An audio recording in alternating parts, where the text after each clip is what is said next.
नमस्कार बच्चों, मैं ओझा सर क्लास में आप सभी का मैं स्वागत करता हूं।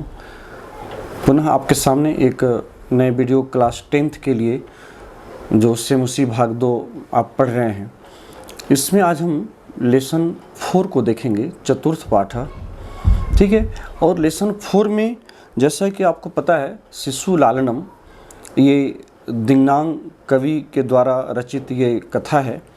और विशेषकर यह जो कथा ली गई है वो कुंदमाला, जो मुख्य नाटक है कुंदमाला, उससे यहाँ लिया गया है। और इसमें रामायण पर आधारित कुछ अंशों को यहाँ आपके लिए उद्धृत किया गया है, दिया गया है। तो चलिए फिर देखते हैं।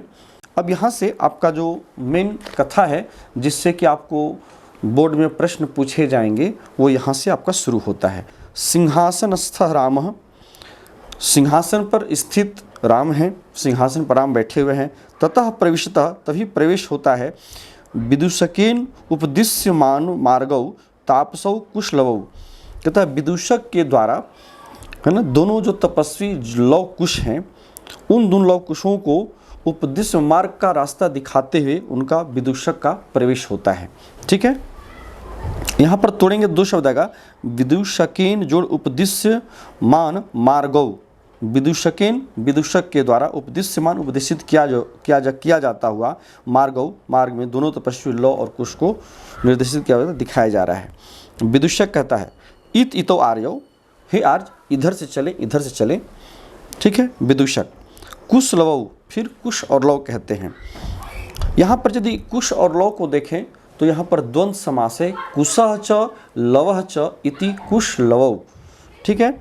रामम उपसृत्य प्रणम च, राम के समीप जाकर, उपसृत्य समीप जाकर और प्रणाम करके। अपि कुशलम महाराजस्य, क्या महाराज कुशल हैं, महाराज की कुशलता है। ये कुश और लव दोनों पूछते हैं। राम कहते हैं युष्मत दर्शनात् कुशलम इव, कहते हैं कि आपके दर्शन से कुशल ही है, मतलब कुशल के समान ही है। भवतो किम वयम अत्र कुशल प्रश्नस्य भाजनम एव, कहता है कि आप दोनों के लिए जो है, मैं यहाँ क्या कुशलता के प्रश्न को पूछने के योग्य के ही बैठा हूँ। ठीक है ना। किम वयम, वयम जुड़ अत्र, वयम अत्र, यहाँ तोड़ेंगे तो दो शब्द मिलेगा, वयम प्लस अत्र।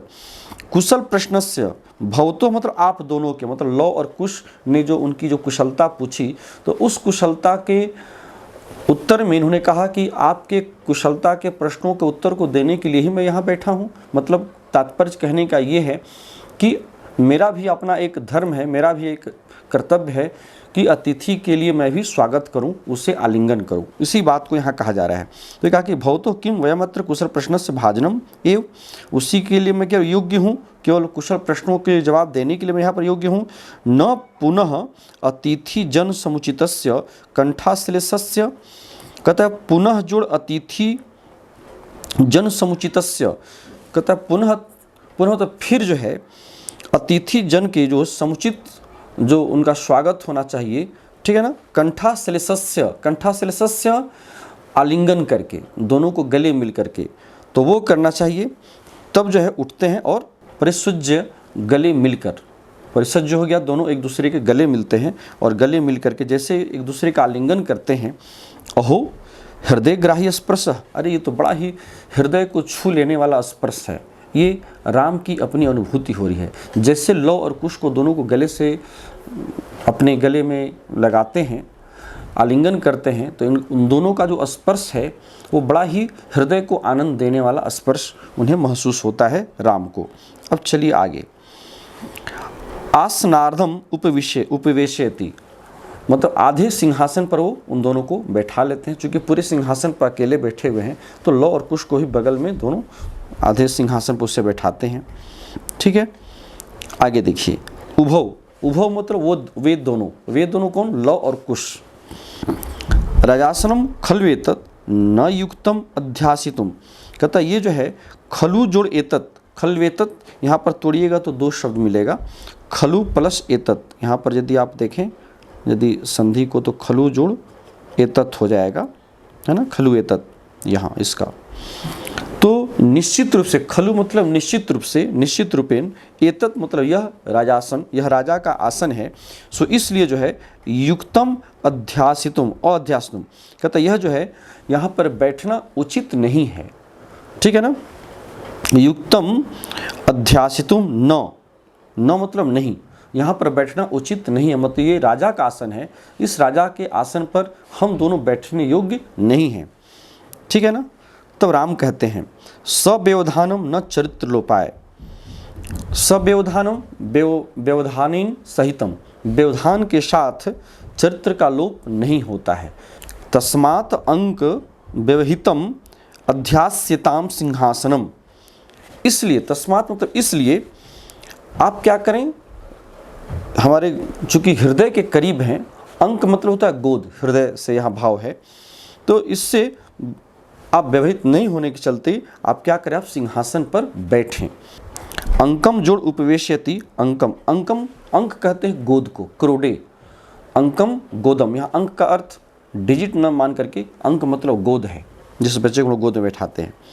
उभो फिर दोनों, अनिच्छाम नाट्यतः, दोनों जो है अनिच्छा को प्रकट करते हैं, मतलब वो ये दोनों अभिनय के द्वारा ये बताना चाह रहे हैं कि उनकी इच्छा नहीं है राजा के गोद में भी बैठने का, न तो सिंहासन पर बैठने की उनकी इच्छा है और ना ही उनके राजा के गोद में बैठने की इच्छा है, ठीक है। तो इस प्रकार से अनिच्छाम नाट्यतः, अनिच्छा का नाटक करते हुए कहते हैं राजन, हे राजन, अलम अति दाक्षिण्येन, आप जो है इतनी उदारता को मत दिखाइए, मतलब एक अतिथि को अपने गोद में बैठाना या सिंहासन तक का स्थान देना, ये बहुत बड़ी आपकी उदारता को प्रदर्शित करता है। सो इसलिए कहा कि अलम अति दाक्षिण्येन, यहाँ पर तोड़ेंगे तो 3 शब्द इसमें मिलेगा, अलम जोड़ अति दाक्षिण्येन, अलम मतलब बस करें, अति दाक्षिण्य अत्यधिक उदारता को, उदारता को, आपकी जो अत्यधिक उदारता है, अधिक से अधिक आप ये जो उदारता दिखा रहे हैं उसको आप बस करें, न करें। फिर राम कहते हैं अलम अति शालीनतया, तो इसके उत्तर में राम भी कहते हैं कि आप भी जो है ये जो शालीनता दिखा रहे हैं, ये जो शिष्टाचार दिखा रहे हैं, इसे भी आप न दिखाएं, ठीक है। मतलब एक जो है कटसी है जो दोनों के लिए एक दूसरे को कहते हैं, मतलब चूँकि दोनों के दोनों लव और कुश काफ़ी शालीनता से युक्त हैं, तो इसलिए राम भी कहते हैं कि आप भी अत्यधिक अपनी शालीनता को न दिखाएं, ठीक है। क्योंकि यहाँ पर जो श्लोक दिया जा रहा है इसे जरा ध्यान से देखा जाए, क्यों कहते हैं कि भवती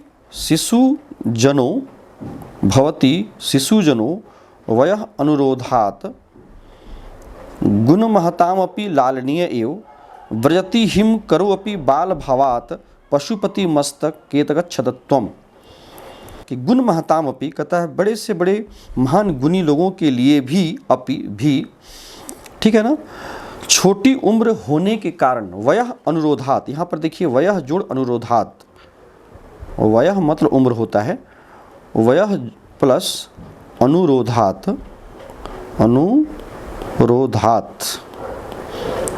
अनुरोधात कारणात, अनुरोधात से तात्पर्य है कारणात, कारण से, छोटी उम्र होने के कारण से जो है शिशु जो बच्चे होते हैं, शिशु मतलब शिशुजन जो बालक होते हैं, वो वास्तव में लालनीय एवं भवती, वो वास्तव में लालनीय होते हैं, वो लाड़ प्यार के योग्य होते हैं, काबिल होते हैं, उन्हें प्यार के योग्य होते हैं, वात्सल्य प्रेम के वो योग्य होते हैं।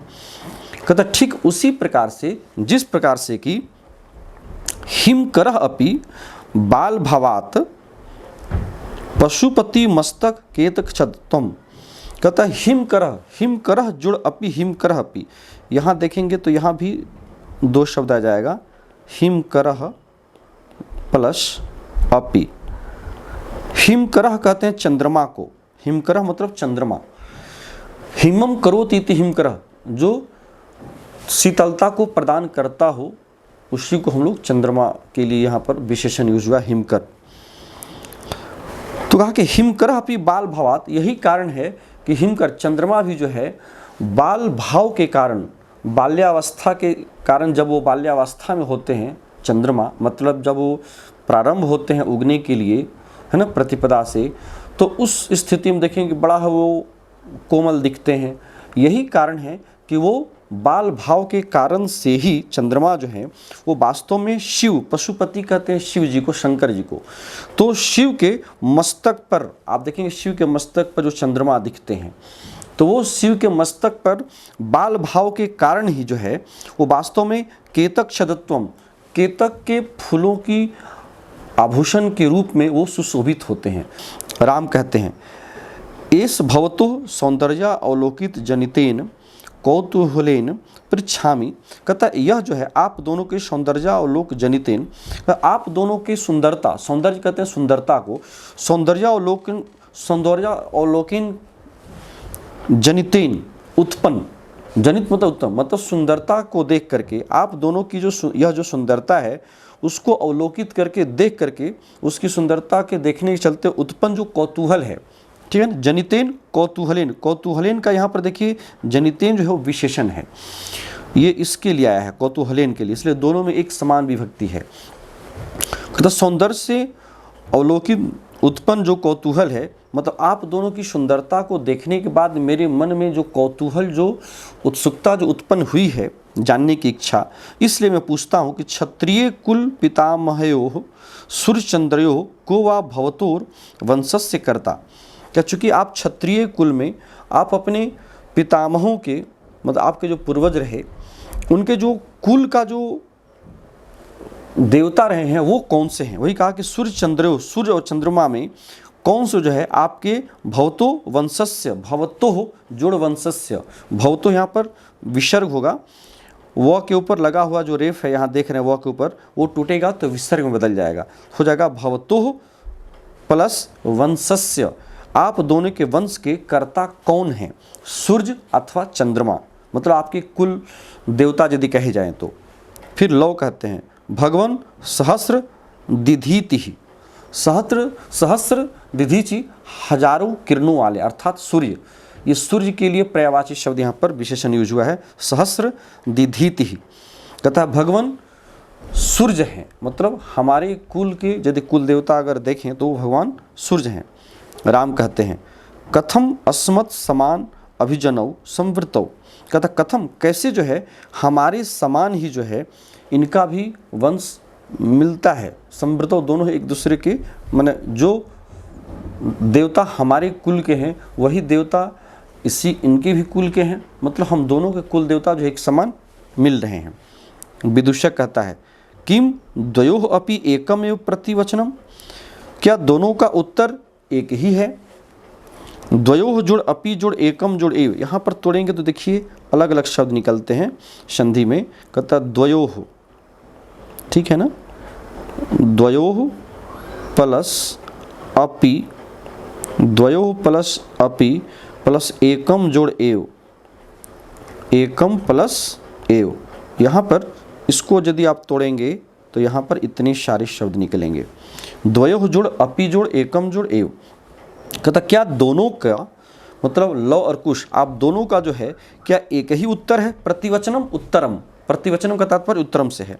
लव कहता है भ्रातृ आवाम सोदर्यो, कहता हम दोनों भाई जो हैं वो सहोदर भाई हैं, अलग अलग नहीं है, इसलिए हम दोनों का उत्तर भी एक समान ही होगा। राम कहते हैं समरूप शरीर सन्निवेश, दोनों का रूप तो मिल ही रहा है लेकिन साथ साथ दोनों का शरीर की जो बनावट है, शरीर सन्निवेश, शरीर से सन्निवेश, दोनों का शरीर की जो बनावट है वो भी एक समान है। वयसः तु न किंचित अनंतरम, उम्र में भी कोई अंतर नहीं है, वयसः जुड़ तु वयसस्तु, यहाँ भी तोड़ेंगे तो हो जाएगा वयसः प्लस तु, वयसः मतलब आयु उम्र, तो वयसः जो है किंचित अनंतरम न, किंचित जुड़ अनंतरम, यहाँ भी आप तोड़ेंगे तो हो जाएगा किंचित प्लस अनंतरम, अनंतरम किंचित अनंतरम, कहता उम्र में भी कोई अंतर नहीं, मतलब दोनों एक समान उम्र के हैं। तब लव कहते हैं अवाम यमलव, हम दोनों जुड़वे हैं, लव और कुश दोनों, तो इसमें जवाब जो है लव का होता है कि हम दोनों यमलव, यमल कहते हैं जुड़वा को, ट्विंस जो बच्चे होते हैं, तो हम दोनों जुड़वे हैं, चूँकि द्विवचन में है, चूँकि बताने वाले दो हैं इसलिए यमलव द्विवचन में रूप हो गया यमलव का, हम दोनों जुड़वे हैं। राम कहते हैं संप्रति युज्यते किम नाम ध्येयम, कहता है कि अब मैं ये जानना चाहता हूँ कि आप किस नाम को धारण करते हैं, ठीक है। लव कहते हैं आर्यस्य वंदनायाम लव इति आत्मानम श्रावयामि। यहाँ तोड़ेंगे तो दो शब्द आएगा, इति जोड़ आत्मानम, इत्यात्मानम। कहता आर्य की वंदना में लव इस नाम से मैं आपको मैं बता रहा हूँ, सुना रहा हूँ, मतलब मेरा जो नाम है वो लव है। फिर कुश के तरफ निर्देशित करते हुए बताते हुए कि आर्योपि गुरुचरण वंदनायाम, जैसे वो अब बताना चाहता है कि ये जो आर्य हैं, जो आर्य शब्द यहाँ पर ये कुश के लिए प्रयुक्त लव कर रहे हैं कि ये जो आर्य हैं वो भी गुरुचरण वंदना में, मतलब एक शिष्टाचार है, अपने से बड़ों के समक्ष गुरु वंदना या श्रेष्ठ जन के चरणों में मैं ये प्रणाम करता हूँ। जिस तरह से हम लोग भाषा का प्रयोग करते हैं, शिष्टाचार को दिखाता है, उसी शिष्टाचार को यहाँ भी मेंटेन करते हुए लव और कुश अपने परिचय को देते हैं। तो वही है, कहता आर्य भी जो है, मतलब ये कुश, ये भी गुरुचरण वंदना में, ये भी गुरुचरण वंदना में वास्तव में वो बताना चाहते हैं ये कुश है। तब तक कुश जो है खुद कह रहा है अहम अपि कुश इत्यात्मानम श्रावयामि, मैं भी अहम अपि, अहम जोड़ अपि, अहम अपि, मैं कुश हूँ, ठीक है ना। इसी आत्मानम, इस प्रकार से मैं अपने आप को मैं सुना रहा हूँ, आपको मैं बता रहा हूँ। राम कहते हैं अहो उदात रम्य समुदाचार, ये बड़ा ही उदात जो है ये, और बड़ा ही उदात और रम्य, रम्य मतलब सुंदर, ये समुदाचार है इनका, सदा ये व्यवहार है, दोनों का जो व्यवहार है बड़ा ही उत्तम कोटि का और बड़ा ही सुंदर व्यवहार है, आचार व्यवहार है। किम नाम धेयो भवतो गुरु, आप दोनों के गुरु का नाम क्या है। किम नाम धेय, आपके गुरु किस नाम को धारण करते हैं, मतलब आपके गुरु का भवतो गुरु, यहाँ भी तोड़ेंगे तो दो शब्द निकलेगा, हो जाएगा भवतो प्लस गुरु। आप दोनों के जो गुरु हैं वो कौन से हैं, ठीक है। लव कह रहा है ननु भगवान वाल्मीकि है, निश्चित रूप से भगवान वाल्मीकि हैं। भगवान जो वाल्मीकि का विशेषण यूज हुआ है। राम केन संबंधेन, किस संबंध से वो गुरु हैं। लव कहता है उपनयन उपदेशेन, उपनयन संस्कार से, यज्ञोपवीत जनेऊ जिसको हम लोग कहते हैं, जनेऊ का जो एक 16 संस्कारों में से एक यज्ञोपवीत जनेऊ होता है, तो उस यज्ञोपवीत उपनयन संस्कार के द्वारा जो है इस संबंध से वो हमारे गुरु हैं। राम कहते हैं अहम अत्र भवतो जनकम नाम तो वेदितुम इच्छामि, कहता है कि अब मैं आप दोनों के पिता को, है ना, जनकम, जनक कहते हैं पिता को, उनके नाम को मैं वेदितुम जोड़ इच्छामि, जानना चाहता हूँ। वेदितुम, वेदितुम प्लस इच्छामि, वेदितुम मतलब जानना चाहता हूँ, इच्छामि मतलब इच्छा करता हूँ, जानना चाहता हूँ, तो वेदितुम इच्छामि, ठीक है। लव कहता है नहीं जनामि अस्य नामधेयम, कहता है कि जनामि, यहाँ तोड़ेंगे तो दो शब्द निकलेगा, जनामि जोड़ अहम, जनाम में हम, अस्य नामधेयम, कहता है कि मैं इनके नाम को नहीं जानता हूँ, ठीक है ना, मतलब मैं अपने पिता के नाम को नहीं जानता हूँ। नहीं जनामि अस्य नामधेयम, इनके नाम को मैं नहीं जानता हूँ। न कश्चित अस्मिन तपोवने, और कोई भी जो है इस तपोवन में, तपोवने तस्य नाम न व्यवहरति, उनके नाम को नहीं बोलते हैं, उनको व्यवहार में नहीं लाते हैं, ठीक है। इस प्रकार से जो है ये लव का उत्तर होता है। अब राम कहते हैं कि अहो महात्म्यम, ये तो बहुत ही महानता है आपकी, ठीक है ना। महात्म्यम, यहाँ देखिए महात्म्यम जो है महात्म्य शब्द है, महात्म्य माने महानता, कहते ये तो बड़ी ही आपकी महानता है। कुश कहते हैं कुशः जनामि अहम तस्य नामधेयम, तब कुश कह रहा है नहीं मैं उनके नाम को जानता हूँ, ठीक है ना, नाम को जानता हूँ। राम कहता है कथ्यताम, तब कहिए। कुश कहता है निरनुक्रोशो नाम, निरनुक्रोशो, निरनुक्रोशो कहते हैं जिसको कि निर्दयी, जिसके दिल में कोई दया भाव नहीं हो, जिसके दिल में दया भाव नहीं रहता है उसको निरनुक्रोशः कहा जाता है, ठीक है ना। तो इसलिए कहता है उनका जो नाम है वो बड़ा ही निर्दयी नाम है। राम कहते हैं वयस्य, यहाँ पर वयस्य जो है मित्र के लिए संबोधन यूज हुआ है।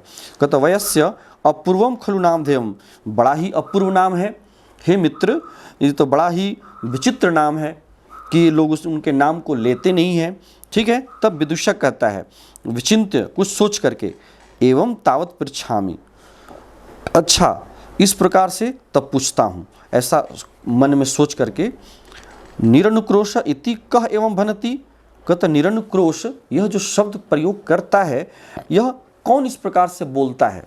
भनति, भनति मतलब कथयति, कौन बोलता है? कह एवं भनति, कौन इस प्रकार से इस शब्द का, है ना, निरनुक्रोश शब्द का कौन इस प्रकार से प्रयोग करता है, बोलता है? कुश कहता है।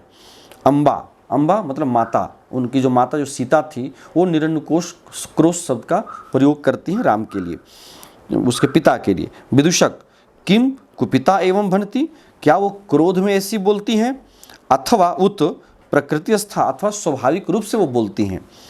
कुश कहता है यदि आवयो, यहाँ तोड़ेंगे तो अलग अलग शब्द आएंगे। यदि जोड़ आवयो जोड़ बाल भाव जनितम, यदि हम दोनों के बाल भाव मतलब बच्चे के द्वारा जो उत्पन्न कुछ भी अगर उदंडता को देखती हैं, पश्यति तदा, तब जो है, एवं अधिक्षिपति, वो इस प्रकार से जो है वो डांटती हैं। ठीक है ना।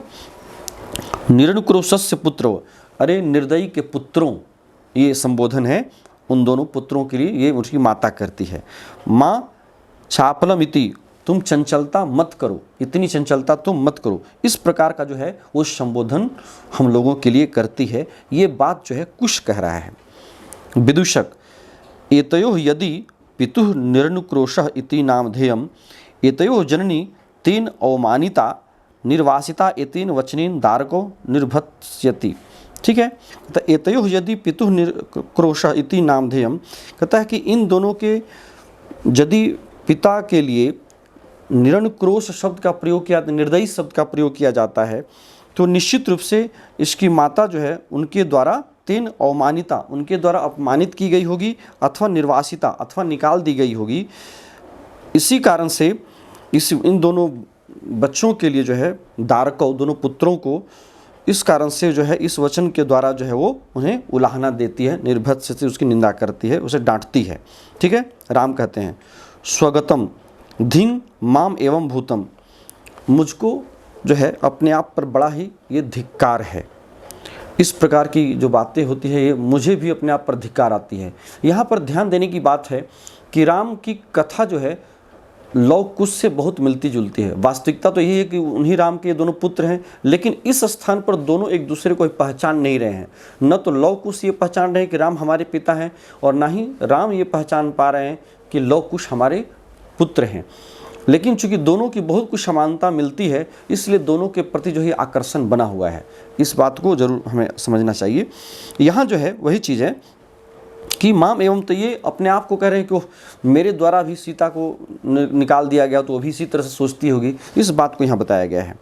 धिंग माम एवं भूतम, सात तपस्विनी, वह जो तपस्विनी है, मत कृतेन अपराधेन, मेरे द्वारा किए गए अपराध के लिए जो है, स्व अपत्यम एवं, अपने अपत्य को, अपने पुत्रों को इस प्रकार से, है ना, मन्युगर्भैः अक्षरैः निर्भत्स्यति, इस प्रकार के अक्षरों के द्वारा वो संबोधित करती हैं। ठीक है, जिससे कि काफ़ी एक दूसरे को कष्ट पहुँचे। ठीक है ना। सवास्पम अवलोक्यति, अपने नेत्रों में आंसू भर जाता है और आंसू भरे हुए नेत्रों से वो देखता है। अवलोक्यति, सवास्पम जोड़ अवलोक्यति। यहाँ भी देखिएगा संधि के शब्द हैं। यहाँ पर देखिए मन्युगर्भैः जोड़ अक्षरैः जोड़ निर्भत्स्यति। ठीक है ना, डांटना, फटकारना। ठीक है ना। तो अपने पुत्रों को इस प्रकार से जो है इन प्रकार के शब्दों का प्रयोग करके वो डांटती हैं। आगे देखिए राम कहते हैं अति दीर्घ प्रवास अयम दारुणः च, यह जो अति दीर्घ बड़ा ही लंबा ये प्रवास है, और अयम दारुणः च, और बड़ा ही कष्टदायक भी है। दारुणः च कष्टदायकः च, बहुत ही कष्टदायक है। विदूषकम अवलोक्य, विदूषक को देख करके, जनांतिकम, कान में धीरे से पर्दे के पीछे बुला करके उसको कहते हैं। जनांतिकम का अर्थ होता है जब किसी बात को सामने वाले से छिपा कर जब आप बोलते हैं, हम लोग जैसे नहीं कहते हैं कि भाई इधर मुंह को छिपा करके जब बातों को, ताकि कहने का भाव ये होता है कि हम जो बात कहें वो सामने वाला नहीं सुन पाए, तो उसी को नाटक में जनांतिक के नाम से जाना जाता है। ठीक है। तो यहाँ पर विदूषक को जो है देख करके जनांतिकम, एकांत में वो कह रहे हैं, क्या करें, कौतूहलेन आविष्टो मातरम अनयोः मातोः वेदितुम इच्छामि। कहता है कि इन दोनों के माता को, कहता है कि हमारे अंदर इस प्रकार का कौतूहल उत्पन्न होता है। कौतूहलेन आविष्टो, कौतूहल के आवेश में आकर के, उसके वश में आकर के, मातरम अनयोः नाम, तो इन दोनों के माता के नाम को वेदितुम इच्छामि, मैं जानना चाहता हूँ। न युक्तम च स्त्रीगत मनोयुक्तम, मैंने ये मुझे उचित नहीं लगता है कि मैं स्त्रीगत स्त्रियों से संबंधित जो बातें हैं उचित हो या अनुचित उसको मैं जानना नहीं चाहता हूँ। विशेषतः तपोवने, विशेष करके इस तपोवन में, ठीक है ना। तत् को अत्र अभ्युपाय, तब जो है इसका आखिर उपाय क्या है, मतलब किस तरह से इनके माता का नाम जाना जाए, ठीक है। विदुषक कहते हैं जनांतिकम, एकांत में फिर वो विदुषक कहते हैं अहम पुनः पृच्छामि, मैं इनसे फिर पूछता हूँ, ठीक है। इस तरह से प्रकाशम, प्रकट रूप से। किम नाम धेया योयोः जननी, आप दोनों की जननी का, माता का नाम क्या है। लव कहता है तस्याः द्वे नामनी, उनके दो नाम हैं। विदुषक कहता है कथम, ये कैसे हो सकता है। लव कह रहा है फिर तपोवन वासिनः देवी इति नामना आह्वयन्ति, क्या तपोवन के जो वासी हैं वो देवी के नाम से उन्हें पुकारते हैं। नामना आह्वयन्ति, नाम से पुकारते हैं। भगवान वाल्मीकि वधू इति, और जो भगवान वाल्मीकि जो हैं वो वधू की रूप में इनको पुकारते हैं, वधू कह करके पुकारते हैं। फिर राम कहते हैं अपि च इतः तावत वयस्य, हे मित्र इससे आगे और क्या है, तो मुहूर्तम मात्रम, आप ऐसा करें। हिम, यहाँ पर वयस्य शब्द जो आया है वो विदुषक के लिए आया है, ये ध्यान देना है। कहता हे मित्र, और भी आगे की बात जो है आपको जानना है, लेकिन आप क्षण भर के लिए मुहूर्त मात्रम, थोड़ा मुहूर्त मात्र के लिए, क्षण भर के लिए थोड़ा यहाँ आइए। विदुषक उपसृत समीप जा करके आज्ञापयतु भवान, आप आज्ञा करें भगवान। राम कहते हैं अपि कुमारयोः अनयोः अस्माकं च सर्वथा समरूपः कुटुंब वृत्तान्तः, कहता है कि क्या आप जान रहे हैं कि इन दोनों कुमार, मतलब लौ और कुश जो हैं, इन दोनों कुमारों के और हमारी जो कथा है दोनों सर्वथा हर प्रकार से समरूपः, एक समान है ना। कुटुंब वृत्तान्तः, जो हमारे पारिवारिक जो वृत्तांत हैं, हमारे पारिवारिक लोगों के, कुटुंब लोगों का जो वृत्तांत है, मेरी और इन दोनों की वो एक समान रूप से मिल रही है।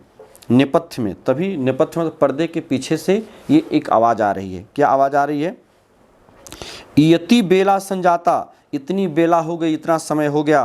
रामायण गानस्य नियोगः किमर्थम न विद्यते, रामायण के गान करने का जो कार्य है, नियोगः कार्यम, क्यों नहीं किया जा रहा है। किमर्थम न विद्यते, क्यों नहीं किया जा रहा है। ये पर्दे के पीछे से ये आवाज़ आ रही है। उभो, लौ और कुश दोनों बोल रहे हैं राजन, हे राजन। उपाध्याय दूतः समान त्वरयति, उपाध्याय दूतः समान, हमारे आचार्य, उपाध्याय कहते हैं आचार्य को, हमारे जो आचार्य हैं इसके दूत जो हैं हमें शीघ्र आने के लिए कह रहे हैं। जो नेपथ्य के पीछे से जो आवाज़ आ रही है। राम कहते हैं मया अपि सम्मानीय एवं मुनि योग तथा ही, कहता है कि मेरे द्वारा भी जो है वो सम्मानीय है। सम्मानीय मतलब कि आपके गुरु का सम्मान करना मेरे लिए भी बहुत ही गर्व की बात है, हमें भी सम्मान करना चाहिए, ठीक है। सम्मानीय एवं मुनि नियोगः, मुनि नियोगः, मुनि का जो कार्य है वो मेरे लिए भी बड़ा ही सम्मानीय है। क्योंकि भवंतो गायंतो कविरपि पुराणो व्रत निधिर गिराम संदर्भो अयम प्रथम अवतीर्णो वसुमती। यहाँ पर देखिएगा श्लोक में कह रहा है कि आप दोनों, भवंतो, आप दोनों मतलब लौ और कुश, आप दोनों जो हैं बातों कुश और लौ क्या है, इस कथा का गान करने वाले हैं। इस कथा का मतलब इस रामायण की जो कथा है इसका आप गान करने वाले हैं। और तपोनिधि जो मुनि हैं वो कौन है, वाल्मीकि मुनि हैं, जो कि इस रचना के वो कवि हैं। इस ग्रंथ के मतलब इस रामायण की जिसका आप गान करने वाले हैं इसके वो कवि हैं। और वसुमतीम प्रथमम अवतीर्णो, और इस पृथ्वी पर सबसे पहली बार इस जो कथा का जो प्रवेश हुआ वो इस वाणी का, गिराम, गिराम कहते हैं वाणी को, ठीक है। तो ये कहा कि धरती पर प्रथम बार अवतरित होने वाली जो स्फुट वाणी है उसका यह काव्य है। कथा च इयम श्लाघ्या सरसिरुह नाभस्य नियतम, कहता है कथा च चेयम, च जोड़ इयम चेयम, और जो यह जो कथा है वो काफ़ी श्लाघ्या है, प्रशंसनीय है। और सरसिरुह, सरसिरुह नाभस्य, सरसिरुह कहते हैं विष्णु के नाभ, मतलब नाभि से उत्पन्न जो है वो कथा है जो लोगों के लिए कैसा है, कहता वास्तव में पुनाति श्रोतारम रमयति च स्वयं परिकरः। वास्तव रूप में यह जो कथा है वह लोगों के लिए पवित्र करने वाला और आनंद प्रदान करने वाला। रमयति, पुनाति, पुनाति मतलब पवित्र करने वाला, श्रोतारम सुनने वाले को, मतलब यह जो रामायण की जो कथा है जो सुनने वाले लोग हैं उन सुनने वाले लोगों के लिए वो पवित्र करने वाली है और आनंद प्रदान करने वाली है। रमयति, रमयति रमन करने वाली, आनंद करने वाली है। यह निश्चित रूप से स अयम परिकरः, ठीक है। और इस प्रकार निश्चय ही ऐसा संजोग है, परिकरः ऐसा अयम परिकरः यह संजोग है कि लोगों के सुनने वाले को यह पवित्र और आनंद प्रदान करने वाला है। इस श्लोक का मुख्य रूप से कहने का भाव यही है कि यह जो आप दोनों लव और कुश इस कथा का, रामायण कथा का जो गान करने वाले हैं, इस कथा का गान करने वाले यह जो ग्रंथ है वो पृथ्वी पर पहली बार स्फुट वाणी के रूप में प्रयुक्त हुआ है, जिसके रचनाकार साक्षात जो तपोनिधि वाल्मीकि हैं वो हैं। और इस कथा में साक्षात भगवान विष्णु के नाभि से जुड़ा हुआ यह कथा रामायण है, जो कि सुनने वाले जो श्रोता हैं उन दोनों के लिए पवित्र करने वाला और आनंद प्रदान करने वाला है। यही इसका भाव है। वयस्य मित्र अपूर्व अयम मानवानाम सरस्वती अवतारः। कहता हे मित्र, अयम यह जो है वास्तव में, यह जो कथा है वास्तव में बड़ा ही अपूर्व, मतलब बड़ा ही विचित्र और मनुष्यों में बड़ा ही विचित्र और सरस्वत्यावतारः, सरस्वती जुड़ अवतारः, सरस्वती के अवतार वाले, मतलब ये जो महर्षि वाल्मीकि हैं इनके द्वारा यह बड़ी अपूर्व यह रचना है। तत् अहम, इसलिए मैं सुहृत जन साधारणम श्रोतुम इच्छामि, इसलिए मैं जो हूँ सो सुहृत जन साधारणम, मैं एक साधारण सहृदय व्यक्ति बन करके, सुहृद जन मतलब सहृदय व्यक्ति बन करके इस श्रोतुम इच्छामि से मैं सुनना चाहता हूँ, इस कथा को मैं भी सुनना चाहता हूँ। सनिध्यंताम सभासदः, इस सभासदों को जो है शांत कर दिया जाए। सनिध्यंताम मतलब शांत हो जाए, सभासद जो सभा में बैठे हुए लोग हैं शांत हो जाएं। प्रेष्यताम अस्मद अंतिकम, प्रेष्यताम, प्रेष्यताम भेज दो, अंतिकम अस्मद अंतिकम मेरे समीप, अंतिकम मतलब समीप और अस्मद मतलब मेरे। यहाँ भी देखिएगा संधि तोड़ेंगे तो शब्द आएगा प्रेष्यताम प्लस अस्मद प्लस अंतिकम, भेज दिए जाए मेरे समीप। किसको? सौमित्री, सौमित्री कहते हैं लक्ष्मण को, जो कि सुमित्रा का वो पुत्र थे, इसलिए उनके लिए यहाँ पर विशेषण यूज हुआ है सौमित्री। किसे भेज दिया जाए राम के पास? ये वो आदेश देते हैं कि लक्ष्मण को मेरे समीप भेज दिया जाए।